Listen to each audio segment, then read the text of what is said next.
अपने को, जैसे कि हमने पिछले सम्स में भी देखा, हमको क्या क्या प्रिपेयर करना है। एक तो हमको प्रिपेयर करना है इनकम एंड एक्सपेंडिचर, दूसरा हमको क्या प्रिपेयर करना है, बैलेंस शीट।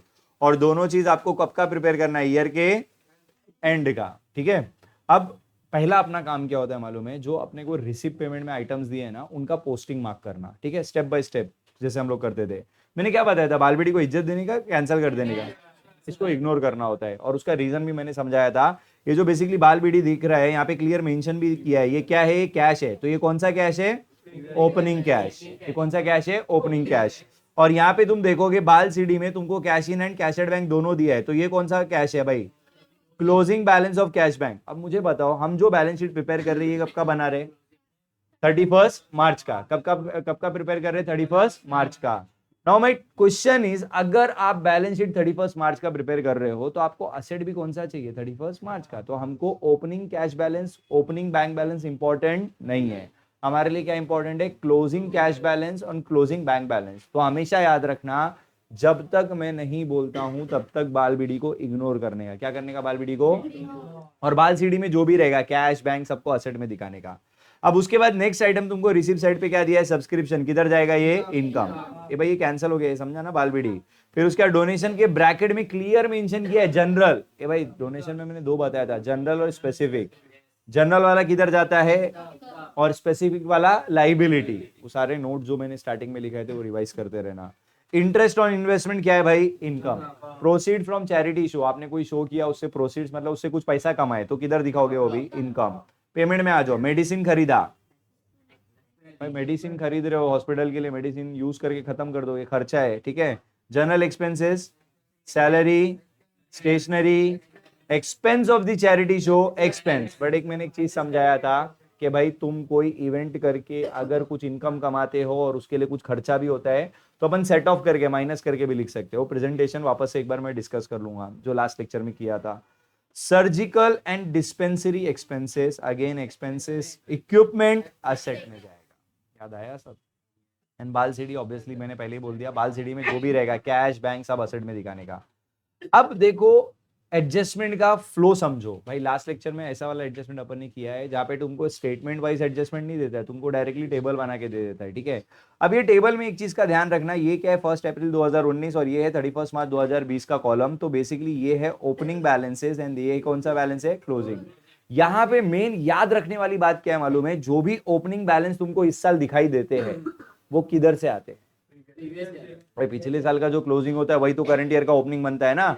तो तुम अपनी किडनी में क्या बिठाओ कि इस कॉलम में तुमको जो भी असेट लाइबिलिटी दिख रहा है वो सब प्रीवियस ईयर का है, और यहां पे जो भी दिख रहा है वो सब कौन से ईयर का है, करंट ईयर का। याद रखना, ओपनिंग बैलेंस में जो भी दिखेगा वो आया किधर से, पिछले साल से, तो ये प्रीवियस ईयर का है। पहले बताओ ये पॉइंट क्लियर है। अब यहां पे तुम देखोगे सबसे पहला टेबल में दिया है सब्सक्रिप्शन ड्यू, बेसिकली मतलब होता है आउटस्टैंडिंग, याद रखने का। अब जरा ध्यान से समझना, देखो एक 310 भी दिया है, एक 350 भी दिया है, बराबर ना। तो बेसिकली ये कौन से ईयर का आउटस्टैंडिंग है, प्रीवियस ईयर का, और ये कौन से ईयर का आउटस्टैंडिंग है, करंट ईयर। बट मुद्दा ये कि सर हमको ये बताओ करना क्या है, बराबर ना। ये समझ गया, ये प्रीवियस ईयर का है, ये करंट ईयर का है। सबसे पहले ना सब्सक्रिप्शन को जब भी सॉल्व करना है ना बच्चा, आप क्या करो मालूम है, सब्सक्रिप्शन का जो ओरिजिनल रिसिप्ट साइड पे अमाउंट दिया है ना उसकी पोस्टिंग कर लो। तो मेरे को बताओ यहाँ पे सब्सक्रिप्शन कितना दिया है और मैंने इसको कहाँ लिखने को बोला है। तो पहले आप जाओ अपने इनकम एंड एक्सपेंडिचर अकाउंट में, वहां पे जाके इनकम साइड पे we will write by subscription. कितना था बेटा, 52,000। भाई ये तो लिख लोगे है ना, ये बहुत इंपॉर्टेंट है ये वाला, इस क्वेश्चन का सब्सक्रिप्शन बहुत ध्यान से सुनना। नहीं रुको रुको, पहले मेरे एक सवाल का जवाब दो। ये जो सब्सक्रिप्शन आपने 52,000 रुपीज लिखा है, ये आपको कहां से मिला, रिसिप्ट साइड से। कहां से मिला है, रिसिप्ट। मतलब इस साल आपको टोटल 52,000 रुपीज रिसीव हुआ है, इतना कैश मिला है मेरे को, इतना मेरे को सब्सक्रिप्शन के लिए क्या मिला है, कैश मिला है, जो कि मैं सब्सक्रिप्शन बोल के यहां पे दिखा रहा हूं। बट याद करो मैंने तुमको क्या सिखाया था, जब तुम इनकम एंड एक्सपेंडिचर में रिकॉर्ड करते हो तो हमको क्या दिखाना होता है, कितना पैसा मिला बाकी है, मतलब कितना पैसा मिल गया या कितना पैसा पे कर दिया, वो इंपॉर्टेंट नहीं है। यहाँ पे अपने को वही इनकम एक्सपेंस दिखाना है जो करंट ईयर से रिलेटेड है, भले उसका पेमेंट हुआ हो नहीं हुआ, इट डजंट मैटर। बट अपने को क्या दिखाना है, current year expenses and current year income. अब मेरे एक सवाल का जवाब देना, तुम्हारा जो टेबल था, ठीक है, इस टेबल में ये जो 310 रुपया तुमको दिखाई दे रहा है, बहुत ध्यान से सुनना, ये जो 310 रुपया दिखाई दे रहा है, ये क्या है? प्रीवियस ईयर का आउटस्टैंडिंग है भाई, आउटस्टैंडिंग लिखा था ना मैंने, ये क्या है? प्रीवियस ईयर का, मतलब प्रीवियस ईयर में ये बाकी था मिलना। ये आउटस्टैंडिंग का बेसिकली मतलब क्या होता है? मिलना बाकी है, या अगर एक्सपेंस रहेगा तो पे करना बाकी है, बट ये इनकम है तो मिलना बाकी था। थोड़ा सा दिमाग लगाओ, तुमको करंट ईयर में जो भी पैसा मिला होगा, तो तुमको क्या लगता है, लोग पहले करंट ईयर का पेमेंट करते हैं या पुराने पाप चुकाते हैं? ऑब्वियसली लोग पहले पुराना उधार चुकाते हैं, फिर उसके बाद करंट ईयर का पैसा देते हैं, हाँ क्या ना? तो अपना अजम्पशन क्या रहेगा मालूम है तुमको? ये जो 52,000 रुपीज रिसीव हुआ है ना, इसमें प्रीवियस ईयर का अमाउंट भी मिला हुआ है। कौन सी ईयर का अमाउंट मिला हुआ है? और मैंने क्या बोला था कि भाई हम लोग यहां पे ये वाले इनकम में प्रीवियस ईयर का और नेक्स्ट ईयर का कोई भी इनकम एक्सपेंस दिखा, तो अपना अजम्पशन ये है कि ये 52,000 में प्रीवियस ईयर का अमाउंट इंक्लूडेड है, तो रखने का क्या हटाने का? हटाने का मतलब क्या करने का? माइनस करने का। तो बेसिकली मैं क्या करूंगा, पिछले साल का जो भी आउटस्टैंडिंग मुझे रिसीव हुआ है उसको मैं माइनस कर दूंगा। बताओ कितना मिला था? 300। पहले बताओ ये 310 क्यों माइनस होगा, ये समझ में आया? ठीक है, चलो माइनस कर दो जरा इसको, कितना बचेगा वो भी बता दो। 690। सेकेंड इफेक्ट का फिलहाल कुछ टेंशन मत लेना, पहले बताओ ये क्यों माइनस किया, क्लियर है? फिर से बोल रहा हूं, देखो अपने को टोटल 52,000 रुपया मिला है इस साल में, लेकिन अपना अजम्पशन क्या है, जो 52,000 रुपया इस साल मिला है, ऑब्वियसली इसमें पुराना उधार भी मिला होगा, तो भाई जो 52,000 है इसमें से 310 रुपया पिछले साल का है, तो वो अपने को हटाना पड़ेगा, पहले ये समझा। फिर उसके बाद आ जाओ करंट ईयर के आउटस्टैंडिंग पे। करंट ईयर का आउटस्टैंडिंग कितना है बेटा? 300। अब बताओ ये जो 350 है ये करंट ईयर का आउटस्टैंडिंग है। करंट ईयर का आउटस्टैंडिंग का मतलब क्या होता है बच्चा? ये करंट ईयर का इनकम है, बट अभी तक मिला, भले ही नहीं मिला, बट इनकम तो इस साल का है ना, तो क्या करेंगे, बस इधर ऐड कर देने का आउटस्टैंडिंग ऑफ करंट ईयर। बोलो कितना? 350। तो ऐड करोगे तो कितना हो जाएगा ये? 52,040 रुपीज।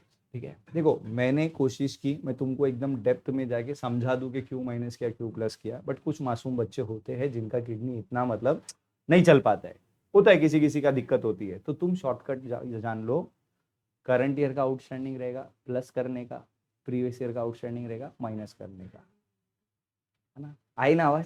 पहले ही बता देते काहे इतना के प्रीवियस ईयर का है तो हटाना पड़ेगा, करंट ईयर का है तो प्लस करना पड़ेगा। बट मेरा जिम्मेदारी है भाई कि मैं तुमको रीजन के साथ बता दूं, बट है अगर तुम्हारा इतना प्रोसेसिंग पावर नहीं है तो तुम सिंपली याद कर लो कि भाई करंट ईयर का जो आउटस्टैंडिंग है उसको प्लस करने का, और प्रीवियस ईयर के आउटस्टैंडिंग को इतना तो याद कर लोगे ना। ठीक है, चलो अब आगे बढ़ते हैं, वापस से टेबल में आ जाओ, वापस से टेबल में आ जाओ। सब्सक्रिप्शन रिसीव्ड इन, अब अगेन बच्चा ये एडवांस तुमको प्रीवियस ईयर में मिला है और ये एडवांस तुमको करंट ईयर में मिला है। अब थोड़ा सा दिमाग लगाना, जरा सोच समझ के आंसर बोलना। तुमको करंट ईयर में अगर एडवांस मिल रहा है, मतलब वो करंट ईयर का इनकम है कि नेक्स्ट ईयर का इनकम है? भाई तुम किसी भी चीज को करंट ईयर में एडवांस क्यों बोलोगे? अगर तुमको फ्यूचर का पैसा अभी मिलेगा तभी तो तुम उसको एडवांस बोलोगे ना। तो इसका मतलब फिर से मेरा स्टेटमेंट सुनना, तभी तुमको मेरा नेक्स्ट स्टेटमेंट समझ में आएगा। करंट ईयर में तुमको जो भी एडवांस मिला वो कौन से ईयर का है? अगले साल का है। तो यही लॉजिक से मेरे को एक चीज बताना, प्रीवियस ईयर में तुमको जो एडवांस मिला होगा वो कौन से ईयर का है?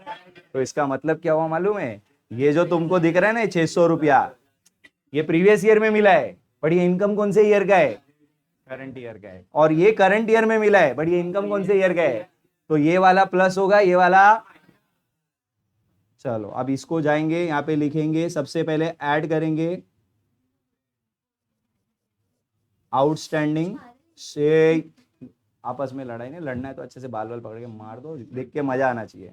ये बताओ प्रीवियस ईयर का एडवांस था, ये गलत लिख दिया है इन लोग की लड़ाई में। एडवांस प्रीवियस ईयर कितना बेटा? कितना होता है बोलो? 52,640। और करंट ईयर में कितना एडवांस मिला है? 150। माइनस करके बताओ कितना होता है?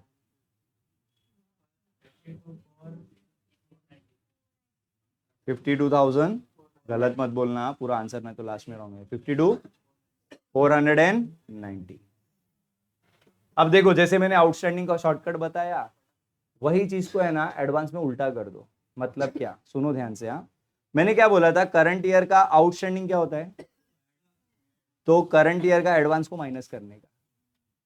प्रीवियस ईयर का आउटस्टैंडिंग तुम क्या करते हो, तो करंट ईयर का एडवांस क्या कर देने का, ऐसा याद कर लो।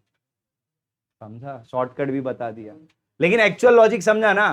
फिर से बोलना, फिर से बोलना एक बार। करंट ईयर में जो भी एडवांस मिला वो कौन से ईयर का इनकम है, एडवांस का बात कर रहा हूं। करंट ईयर में जो भी एडवांस मिला मतलब वो, तो उसको क्या करने का, और फिर प्रीवियस ईयर में जो एडवांस मिला वो करंट ईयर, उसको प्लस करने का। क्लियर है ये पॉइंट, ठीक है भाई। फिर से, और शॉर्टकट भी एक बार फिर बोल दे रहा हूं, करंट ईयर का आउटस्टैंडिंग ऐड, प्रीवियस ईयर का आउटस्टैंडिंग लेस। एडवांस में यही चीज उल्टा, करंट ईयर का एडवांस माइनस, प्रीवियस ईयर का एडवांस प्लस। क्लियर है। अच्छा, अब मेरे को एक और चीज बताना, नेक्स्ट पॉइंट सुना। अभी सेकंड इफेक्ट भी सोचते हो ना बच्चे लोग, यहाँ पे गड़बड़ कर देते हैं। मेरे को बताओ, आप जो बैलेंस शीट बना रहे हो, ये प्रीवियस ईयर का बैलेंस शीट है, करंट ईयर का। तो अपने को है ना, ये जो प्रीवियस ईयर का आउटस्टैंडिंग, प्रीवियस ईयर का एडवांस है ना, इसका सेकंड इफेक्ट का टेंशन नहीं लेने का है, सिर्फ कौन से ईयर का लेने का है, तो करंट ईयर का आउटस्टैंडिंग और करंट ईयर का जो एडवांस है, सिर्फ इसका ही सेकंड इफेक्ट आएगा, बिकॉज ये जो बैलेंस शीट है ये करंट ईयर का है। Is it clear. तो अब मुझे बताओ, ये जो अमाउंट तुमको 350 दिख रहा है, ये क्या है, आउटस्टैंडिंग एक्सपेंस है कि इनकम है, तो ये एसेट में चला जाएगा। आउटस्टैंडिंग सुब्बू सब्सक्रिप्शन, कितना बेटा, 350। और ये जो तुमको करंट ईयर का एडवांस दिखाई दे रहा है 150, भाई ये एडवांस एक्सपेंस है कि एडवांस इनकम है, एडवांस इनकम किधर आता है, एसेट के लाइबिलिटी, तो लाइबिलिटी में जाके एडवांस सुब्बू सब्सक्रिप्शन केटलू भाई 150। फिर से बोलना, आउटस्टैंडिंग इनकम किधर आता है, एसेट, एडवांस इनकम किधर आता है, लाइबिलिटी। क्लियर है ये पॉइंट, ठीक है। मेरे को बताओ, सबसे पहला टेबल में से तुमको ये 2 पॉइंट सब्सक्रिप्शन का समझा, इसमें एक और पॉइंट इंपॉर्टेंट है, नेक्स्ट देखना, बहुत जरूरी है। इसमें भी बच्चे गड़बड़ करते हैं, stock of medicine, stock of medicine. और ये तुम्हारा क्या है, ओपनिंग स्टॉक, और ये तुम्हारा क्या है, फिर से बोलना, ये वाला क्या है, और ये वाला क्या है, क्लोजिंग स्टॉक। ठीक है। अब सवाल ये उठता है कि सर ठीक है, ओपनिंग क्लोजिंग समझ गया, इफेक्ट कैसा दिखाने का। ठीक है, अब सुनो ध्यान से।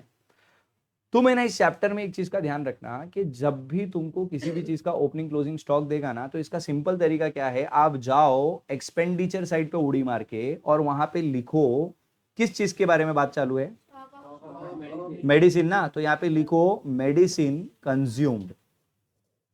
क्या लिखोगे, मेडिसिन।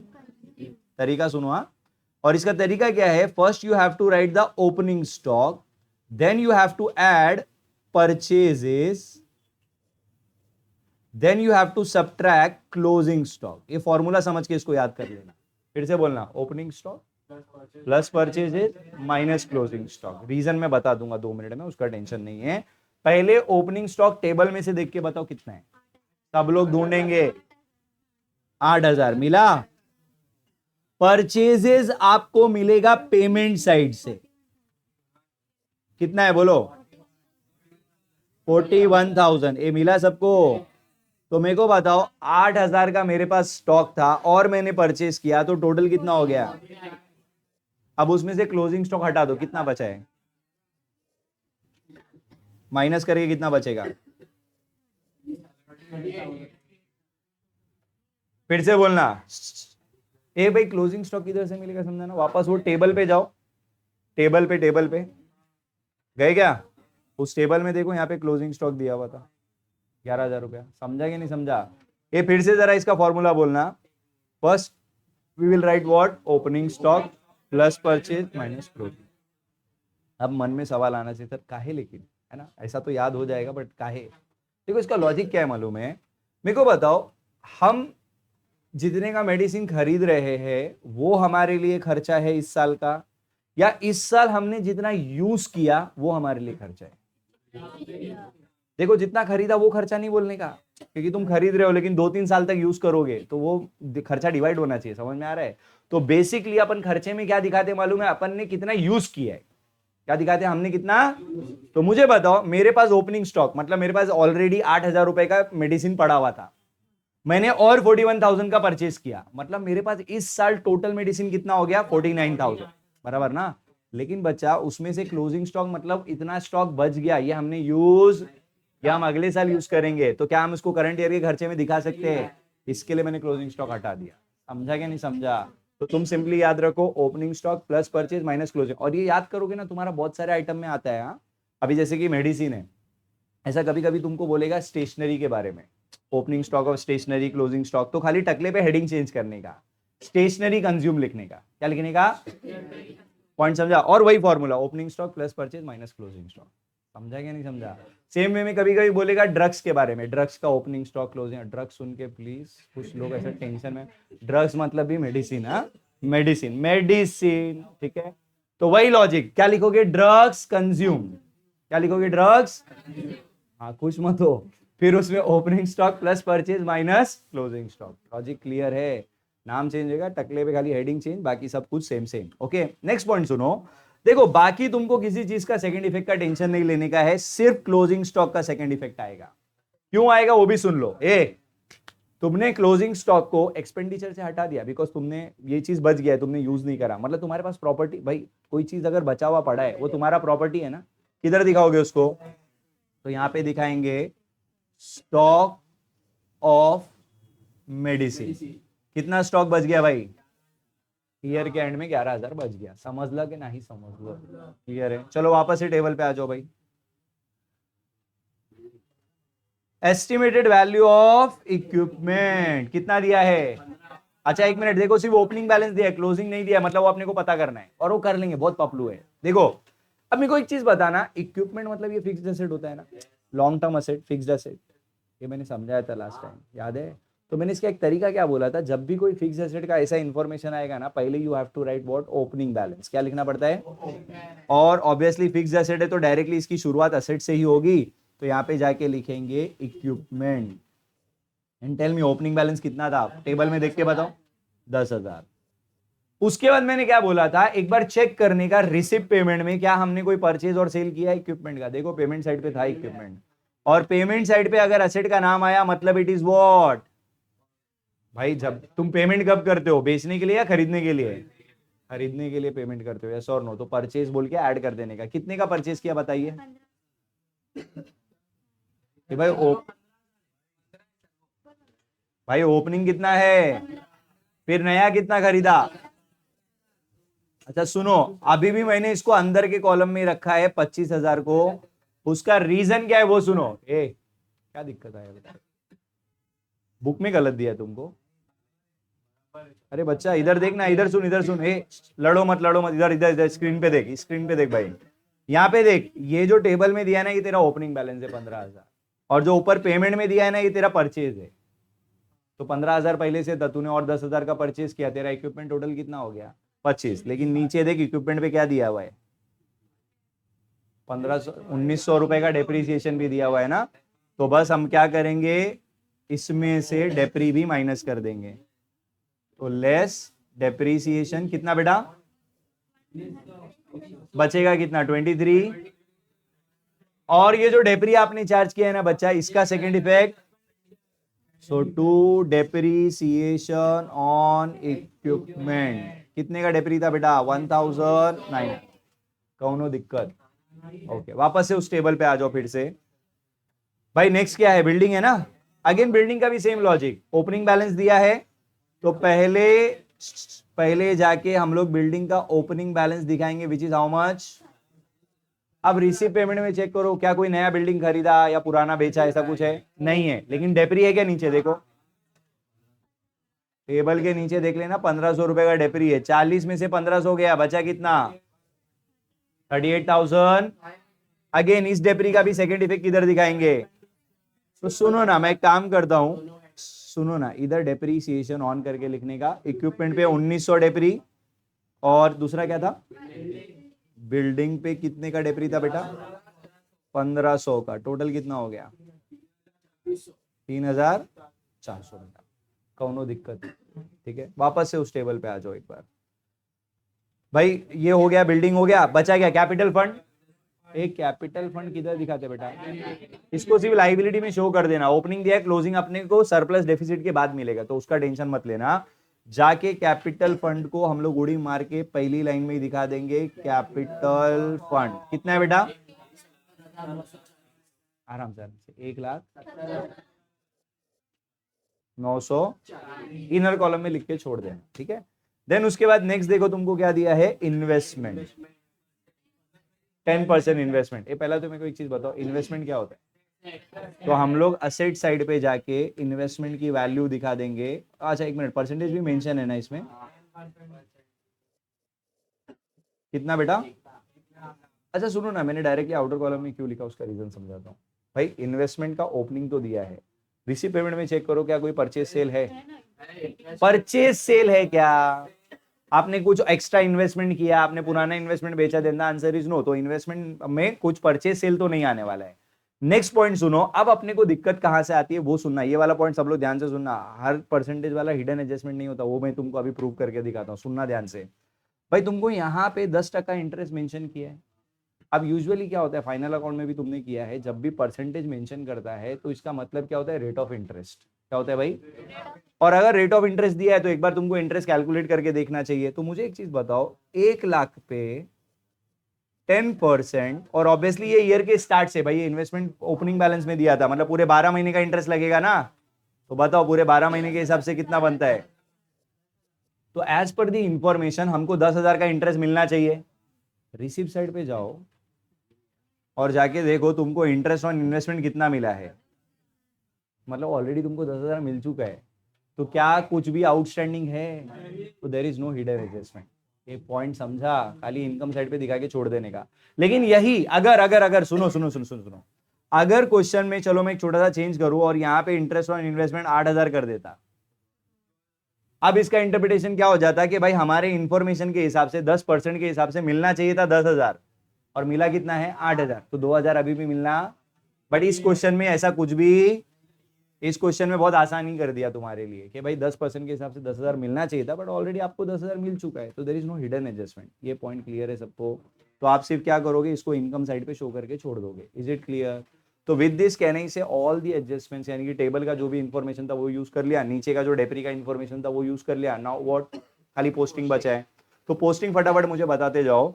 पहला है सब्सक्रिप्शन, ऑलरेडी डन। डोनेशन किधर जाएगा? अब मैं क्वेश्चन बार बार नहीं लगा रहा, तुम बुक में से देख के बताते जाओ। तो बाय डोनेशन, कितने का डोनेशन है बेटा? फिर डोनेशन के बाद बाय इंटरेस्ट ऑन इन्वेस्टमेंट, कितना है बेटा? फिर क्या था? ये वाला देख लेना सब लोग, प्रोसीड्स फ्रॉम चैरिटी शो। क्या बेटा? अरे बेटा आउटस्टैंडिंग है बोल के ये दिखाना नहीं है अपने को, लेकिन जो इंटरेस्ट मिला है वो तो तू इनकम में दिखाएगा ना। There is no hidden adjustment कि अभी भी इतना मिलना बाकी है, वो नहीं है। बट नॉर्मल पोस्टिंग तो करेंगे ना भाई, इंटरेस्ट मिल चुका है वो तो तुमको इनकम में शो करना ही पड़ेगा, समझा? ये चैरिटी शो से कितना प्रोसीड्स मिला, कितना इनकम हुआ? 8,530। तो इसको इनर कॉलम है, देखो मैं इनर कॉलम नहीं बना रहा हूँ क्योंकि लिखने के लिए थोड़ा सा जगह का कमी पड़ जाता है। तुम प्रॉपर इनर कॉलम बनाना, पहले तुम इनर कॉलम में लिखना 8,530। अब देखो चैरिटी शो का कोई एक्सपेंस है क्या? तो सिंपली मैं कर क्या रहा हूं भाई, मैंने कमाया 8,530, बट वो कमाने के लिए भाई मेरा 550 का शो के लिए खर्चा भी तो हुआ ना। तो खर्चे को हटा दो, नेट इनकम दिखाओ। तो बोलो नेट इनकम कितना मिलेगा? 7,980। ये समझा ये वाला पॉइंट? ठीक है। तो मैंने क्या बोला था, अगर पर्टिकुलर इवेंट से इनकम एक्सपेंस दोनों रहेगा तो उसको सेट ऑफ करके दिखा देने का। ठीक है, चलो नेक्स्ट आइटम देखो, उसके बाद क्या था? पास पास पास, रिसिप्ट हो गया, पेमेंट में आ जाओ। मेडिसिन हो गया ना बेटा? फिर कितना है जनरल एक्सपेंस? फिर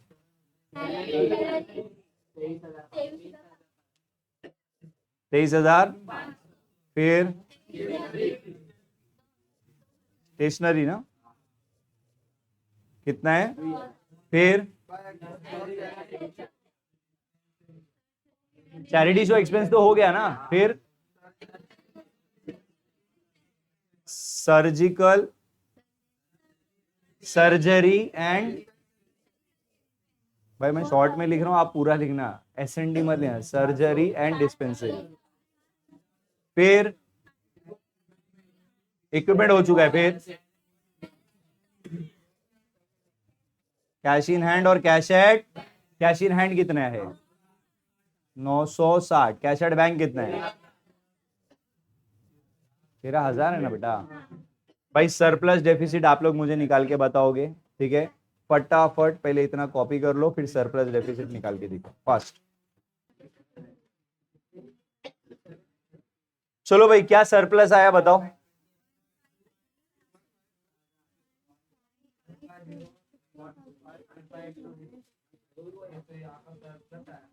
कितना बोला 1 आया ना।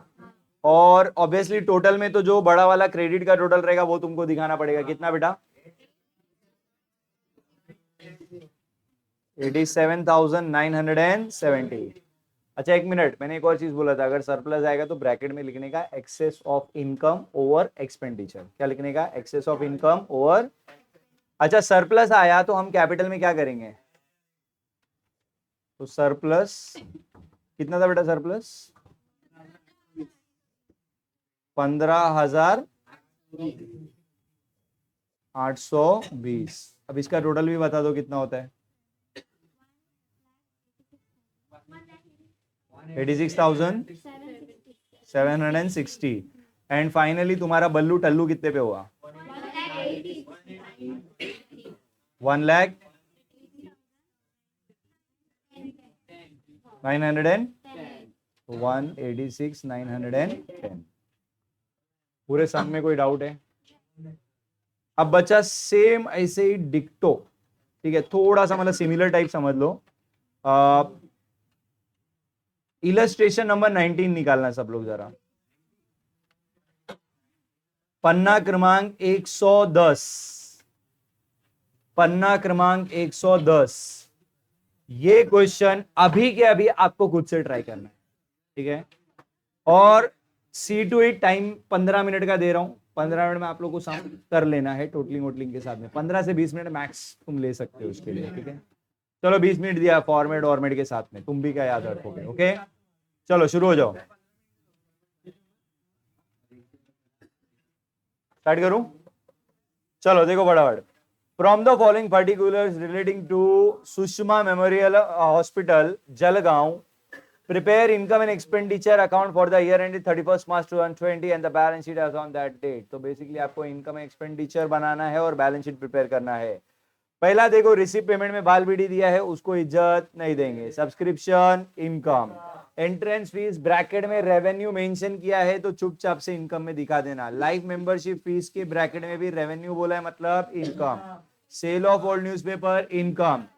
डोनेशन फॉर बिल्डिंग फंड, भाई सुनो ये वाला पॉइंट, ये डोनेशन है बट स्पेसिफिक पर्पस मेंशन किया है कि भाई बिल्डिंग फंड के लिए है, तो ये किधर जाएगा, फिर से बोल रहा हूं, जनरल डोनेशन रहेगा इनकम में दिखाना, स्पेसिफिक डोनेशन रहेगा लाइबिलिटी में दिखाना। पेमेंट में आ जाओ, furniture, medicine, honorarium to doctor. Basically doctor के ऑनर के लिए आपने कुछ पेमेंट किया रहेगा तो वो भी क्या हो गया भाई, expenditure. Salary to staff, general expense, surgical instrument, instrument है तो असेट, फिक्स डिपॉजिट। और डेट का टेंशन मत लेना, बेसिकली इसका मतलब है कि ईयर के एंड में आपने एफडी में पैसा डाला, ठीक है। एंड लास्ट में बैलेंस कैरी डाउन दिया है। देखो यहाँ पे मेंशन नहीं है ये कैश है कि बैंक है, तो अपन एज्यूम क्या करेंगे, ये क्लोजिंग कैश है। ये क्या है, क्लोजिंग कैश, तो ये जाएगा असेट में। Is it clear.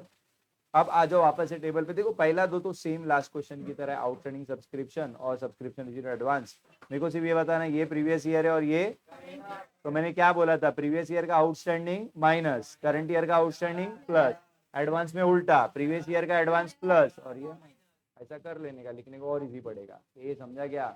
तो बस हम लोग जाएंगे पहले सब्सक्रिप्शन को ढूंढेंगे, वो है 1,03,000। इसको कहाँ दिखाने का पहले, तो इनकम साइड पे जाके we will write by subscription 1,03,000।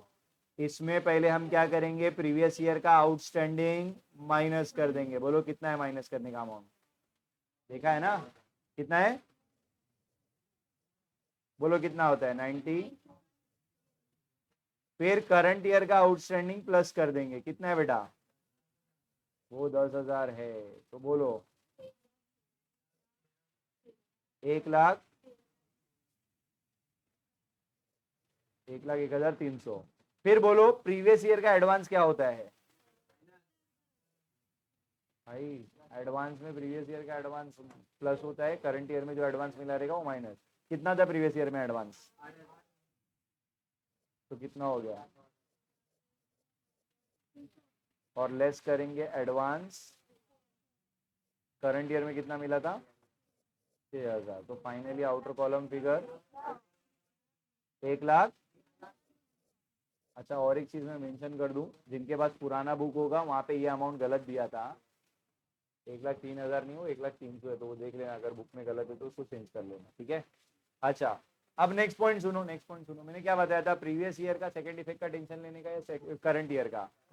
तो करंट ईयर का मतलब सिर्फ इसका सेकंड इफेक्ट आएगा और इसका सेकंड इफेक्ट आएगा। तो मुझे बताओ पहले, करंट ईयर का आउटस्टैंडिंग इनकम है तो किधर आएगा? लाइबिलिटी में आता है, असेट में आता है, आउटस्टैंडिंग इनकम है बेटा। फिर उसके बाद नेक्स्ट, करंट ईयर का जो एडवांस है उसका सेकंड इफेक्ट असेट की लाइबिलिटी।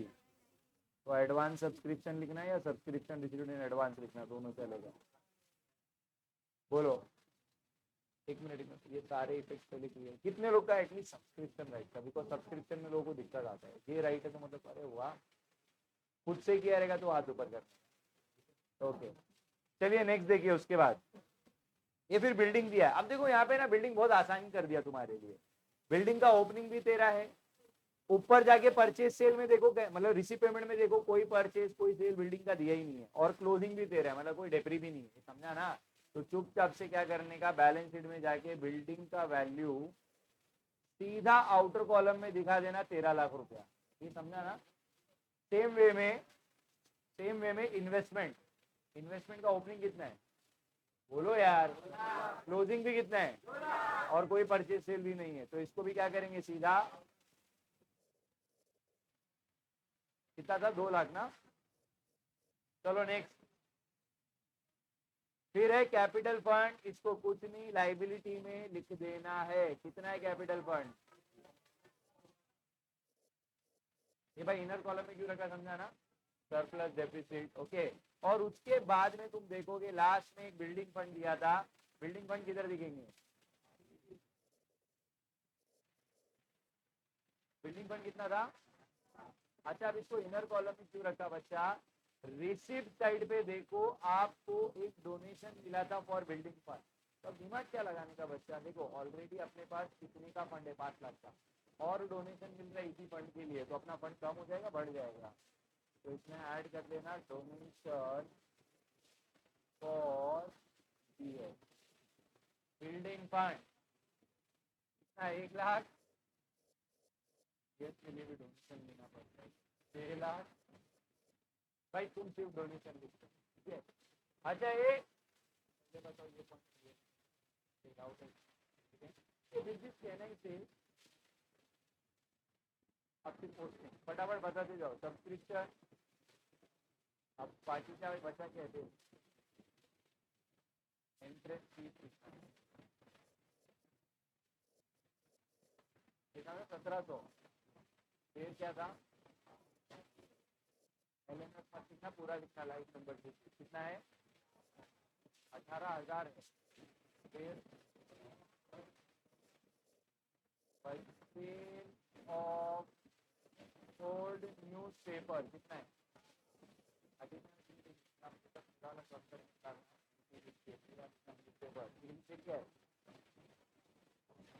एक्सपेंडिचर, हाँ क्या है? फर्नीचर, ये क्यों भाई? असेट है ना। फर्नीचर के बाद वो किधर आएगा?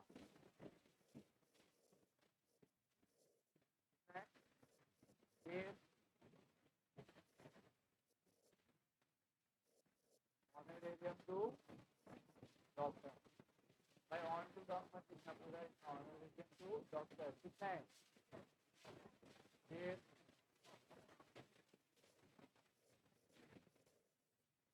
सैलरी टू कितना है बेटा?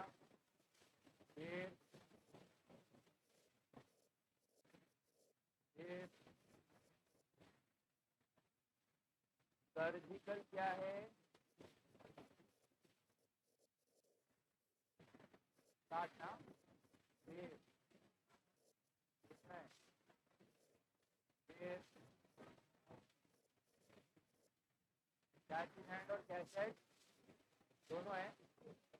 फिर कैच है ना, बोलो कितना?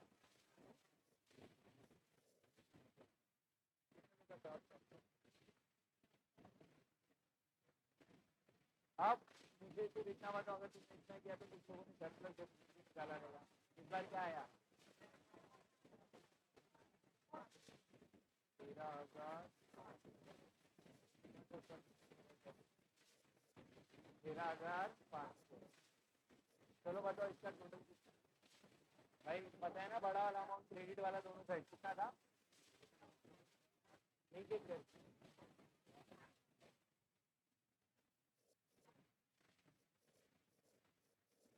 और ये जो सरप्लस है इसको कैपिटल फंड में ऐड किया कितना था? 13,000, 10,00,000 एंड फाइनली तभी विकसित होगा।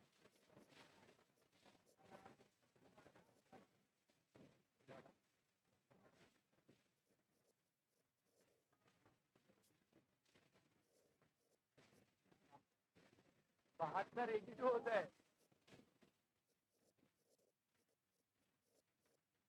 कितने लोग टैली अभी के साथ में? इतना गलत हुआ रहेगा।